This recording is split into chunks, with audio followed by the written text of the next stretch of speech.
Class 12th का NCERT solution जिसमें biomolecules का इंटेक्स्ट क्वेश्चन नंबर 7 जो है वो हम लोग टेकअप करने वाले हैं। तो what are the products that would be formed when the nucleotide from DNA containing thymine is hydrolysed.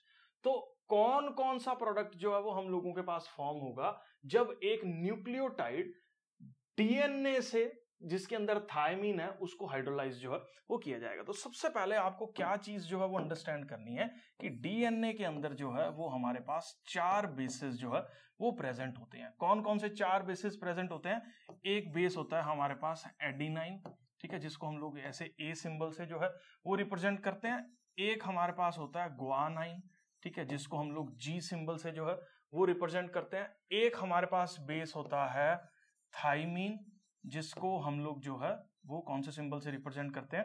T symbol से रिप्रेजेंट करते हैं। और एक हमारे पास होता है साइटोसिन, जिसको हम लोग सी सिंबल से जो है वो रिप्रेजेंट करते हैं। तो डीएनए के मॉलिक्यूल के अंदर अगर बात की जाए तो ए जो है वो टी से लिंक्ड रहता है, ये पर्टिकुलर बेस, और जी वाला बेस जो है वो सी से लिंक्ड रहता है। मतलब ये आपस में बॉन्डिंग्स जो है वो शो करते हैं। तो ए टी लिंकेज होती है और जी सी लिंकेज जो है वो हम लोगों के पास देखने को मिलती है। तो जब भी किसी न्यूक्लियोटाइड जो कि डीएनए से हाइड्रोलाइज किया जाए तो it will give deoxyribose sugar molecule, phosphoric acid और कुछ बेसिस को जो है ये प्रोवाइड कराता है। क्योंकि जो भी डाईन्यूक्लियोटाइड, ये न्यूक्लियोटाइड होता है, न्यूक्लियोटाइड के स्ट्रक्चर अगर आप देखो ध्यान से तो न्यूक्लियोटाइड के स्ट्रक्चर के अंदर ही हम लोगों के पास क्या क्या प्रेजेंट होता है?